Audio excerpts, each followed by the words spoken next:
My name is Arai Shoji from class 2B. Well then, let me share my story first. This might be a little sudden, but have you ever heard of jibakure? They're spirits bound to a particular spot that are unable to move on to the afterlife. For example, you often hear about cursed houses, right? And even though the owner can't think of a reason why, they find themselves troubled by a spirit. They hear voices in the night, and footsteps and sounds in otherwise empty rooms. Before long, someone in the family gets sick, and suddenly they suffer a tragedy. In the end, sometimes they even die. Then, when they move, it's like everything that happened up until that point had been a lie. This is usually the work of a jibakure that's attached to the house. It's the spirit attached to the place and has nothing to do with the people who go there themselves. And then, once those people disappear, the spirit simply waits for the next people to arrive. People tend to become jibakure if they die holding some deep worry. Although, it's not necessarily just people. Apparently it can happen to animals and other parts of nature as well. You need to perform a purification ritual to get rid of a jibakure, but there are some that are still too powerful to be cleansed. And when that happens, all you can do is leave them be. It means that nobody can touch them. There are quite a few places like that in Japan today. And did you know that our school has a place like that too? If you go there, for some reason you'll trip over. And then you'll break a bone or swell up real bad. It's just a simple fall, but you end up with a bad injury. It's not like you've sprained yourself or anything, or you've gotten a dent or a lump. But still, that isn't the end of it. And so, there could be a jibakure there. That's what I think. These accidents took place about 20 years ago. They don't happen anymore. But don't think that because they don't happen that the spirit is gone. It's still there. But the accidents have stopped happening. Why do you think that is? They made it so people couldn't get in. Don't you just have great intuition? That is correct. They made it so people were unable to get in anymore. Well then, what do you think they made?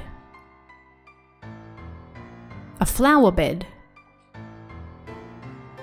Have you heard this story before?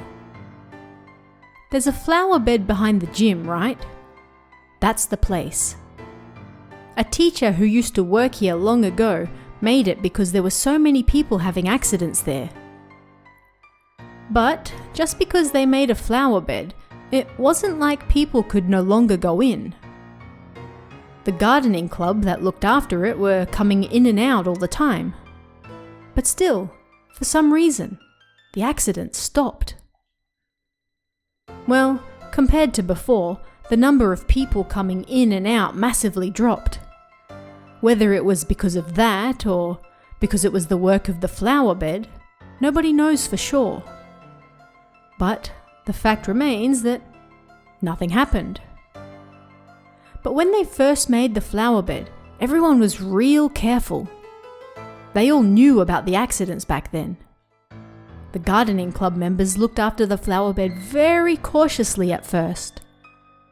Then a year passed, 2 years, 5 years, 10 years passed, and everyone stopped worrying so much about it.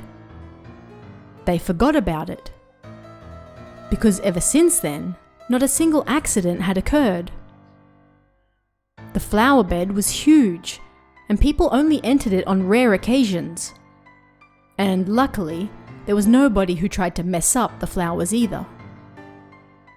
Even if something happened now, outside of the teachers who have been here for a long time, nobody would blame it on that cursed place. But I believe that Jibakure is still there. Even if people are no longer tripping over, that thing still happened. And that thing is the story I'm about to tell you. Ah, you're all wondering how I know about the flower bed now, if everyone else has forgotten about it. Of course you are. There really are only a few people left who know about it. I'm not the one who experienced this, but I'm not lying either. It really happened. It's the truth. If you don't believe me, head over to the flower bed yourself to see. Of course, I take no responsibility for what might happen. As for who I heard this story from, does it really matter? That's not important right now. This happened 6 years ago. At the time, there was a girl who loved flowers in the gardening club by the name of Hayasaka Momoko. She was a quiet girl, and if you had to say one way or the other, not very cheerful. But she had dimples and was cute when she smiled, and she was innocent and kind. After school every day she looked after the flowers. She treated them as though they were her own blood siblings. She took great care of them, like a parent. Better than anyone else in the gardening club. Because the flowers were alive, after all. Perhaps the flowers felt this because they bloomed beautifully under her care. Students who normally didn't care about flowers found themselves stopping to look at their beauty. People praised her remarkable efforts in improving the flower bed. June rolled around. Purple hydrangeas filled the garden beautifully as the rain dripped on them. That year's rainy season was especially bad, so much that the sun hadn't shown its face for even a single day. Rain fell daily, affecting everyone's spirits. And when it comes to flowers, constant rain isn't very good for them. Without sunlight and in constant rain, there's no way to continue looking after them. But still, Hayasaka-san took care of them daily. Of course, nothing terrible happened to her. She enjoyed caring for the flowers, and did so diligently every day. But it affected her badly, because she wasn't a very healthy girl to begin with. One day, as the rainy season seemed to be coming to an end, she came down with pneumonia. Even as she was lying in bed, all she could think about was the flowers. It hurt that she couldn't go to school, and day after day, she worried over whether the flowers were being cared for. Her pneumonia was serious. Her fever remained for a whole week, and her condition only worsened. What do you think happened to the flowers then? They started to wither. That's right. Even though the other gardening club members did their best, the flowers gradually started to wither. But despite their best efforts, they had nothing on Hayasaka-san. The beautiful, vibrant garden faded away to nothing in an instant. Surprisingly, even the hydrangeas, which loved the rain, wilted as well. People started to whisper that the flowers must have missed Hayasaka-san. But still, she didn't get any better. Her friends from the gardening club went to see her. How are they doing? They're not withering, are they? She asked. She was more worried about the flowers than herself and inadvertently brought the garden up. The gardening club members looked silently at each other. It was difficult to say the truth, but they couldn't lie to her either. What do you think they said? They told her the truth, that the flowers were withering. The flowers have wilted. If you don't get better soon and look after them, they're gonna be in bad shape. Seems like we're not good enough," they said, trying to act cheerful. They didn't say it to make things worse for her. They said it to try and give her strength. But their kind intentions brought about unfortunate results. She became greatly disheartened, and while they joked and chatted about school, she only chimed in every now and then and paid them little attention. After they left, all she could think about was the flowers. If she could go see them, they'd get better. They would get better for her. Believing that, she left the house. She made her way towards the school. She could barely get up. A gentle rain fell outside. The cloudy sky was cold and black, and despite the fact it was June, it felt cold, like midwinter. The flowers were waiting for her at school. I'm sorry. As she apologized one by one to each wilted flower, she worked hard to look after them. In the rain, she forgot all about the time, forgot all about her own serious sickness, and worked herself to the bone caring for the flowers. The next day, everybody learnt about her death.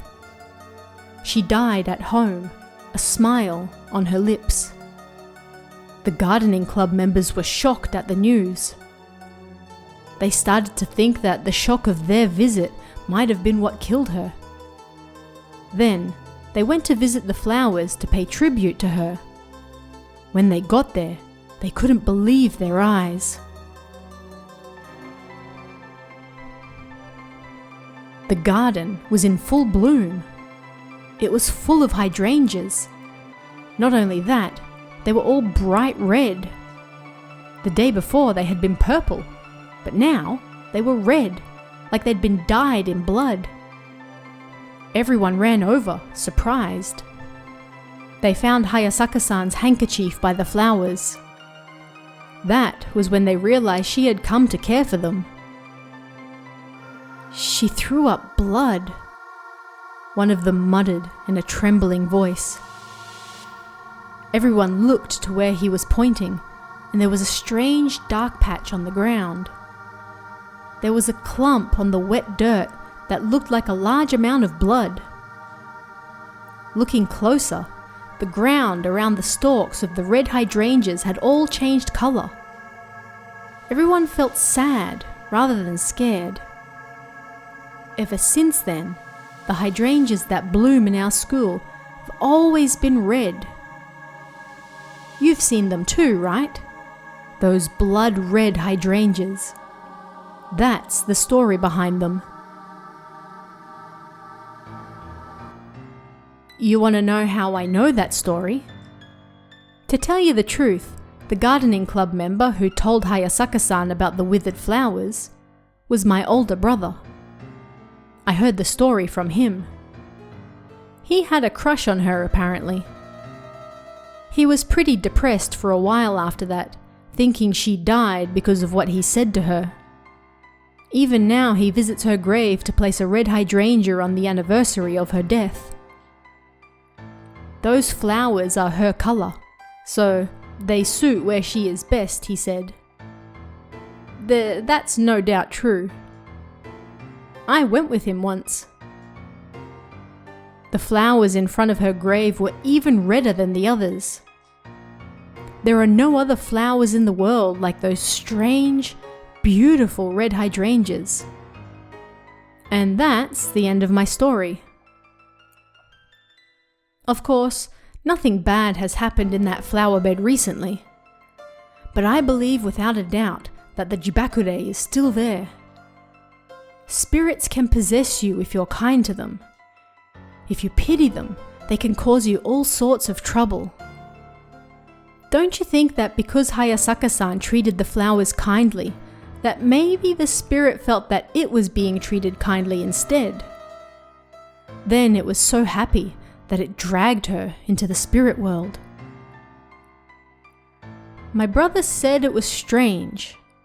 Despite how sick she was able to make it all that way to see the flowers. No matter how you look at it, even if she loved flowers that much, she shouldn't have had enough energy to reach the garden and then go back home again. Don't you think that she must have died at the flower bed? She threw up blood and died surrounded by flowers. Then some spiritual power took control of her empty body and carried her back home. I can't help but think so. That's still the strangest thing, even now. Yeah. Luckily, ever since then, nothing has happened near the flowers, and the gardening club members take even more care when looking after them. But I really believe it, that there's a jibakure there. And at the same time, I'm scared. Someday, someone is going to enter there again for a prank. And they're going to destroy the flowers Hayasaka-san worked so hard on. When that happens, I wonder if it'll end merely in a broken leg. I don't want to imagine that her spirit was consumed by the jibakure there. Hopefully that doesn't happen though. Well then, who will tell us a story next?